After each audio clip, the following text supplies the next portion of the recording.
మార్గం ఏమీ లేదంటారా లాయర్ గారు? లేదండి, మనం ఎలా వెళ్ళినా తనని చట్టపరంగా తీసుకురాలేం. మీకు చేత కాకపోతే సుప్రీంకోర్టు నుంచి పెద్ద లాయర్ని పిలిపించండి. లాయర్ ఎంత పెద్దవాడైనా, ఎంత లిటికెంట్ అయినా మీరనుకున్నట్టు మీకు న్యాయం జరిగేలా వాదించలేడు. వాదించినా కేసు నిలవదు. కుదరదు. నాకు అనుకూలంగా జరగాలి, జరిపించాలి.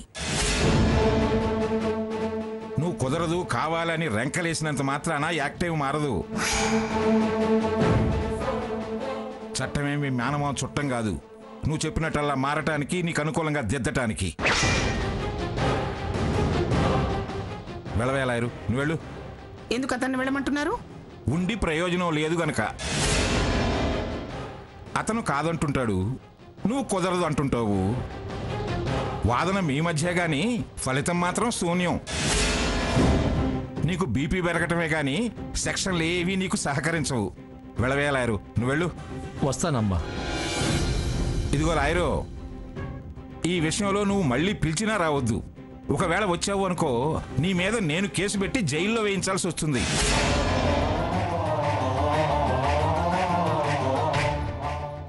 మంగా, ఈ పిచ్చి ప్రయత్నాలన్నీ మానుకో.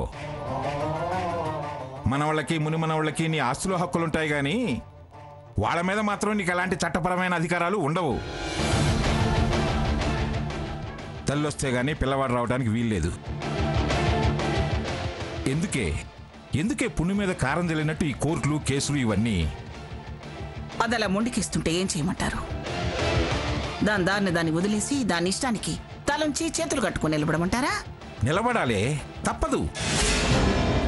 నిన్నటి దాకా నీ మనవడు పెట్టిన బాధలకు అమ్మాయి తలంచలేదా? పసరక పాము చేసి ఆడుకున్నారు.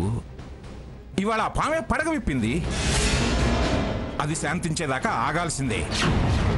అంతేగాని ఇంకా ఇలా రచ్చ చేస్తే, బాధ పెంచితే ఈ జన్మలో ఈ దరిదాపులకు కూడా రాదు. మానుకోమంగా, ఇలాంటి ఆలోచనలన్నీ మానుకో. ఆ అమ్మాయి గనక మైనర్ దావా వేస్తే మొత్తం వ్యాపారాలన్నీ మూతబడతాయి. మరి ఇంకే వెళ్ళండి. అప్పుడెప్పుడో 498 అని చెప్పారుగా. ఇప్పుడు వెళ్ళి ఈ మైనర్ దావా సంగతి కూడా చెప్పిరండి. అందరం కలిసి వ్యవహారానికి వెళదాం. నువ్వు శృతి మించితే నేను అదే చేస్తా.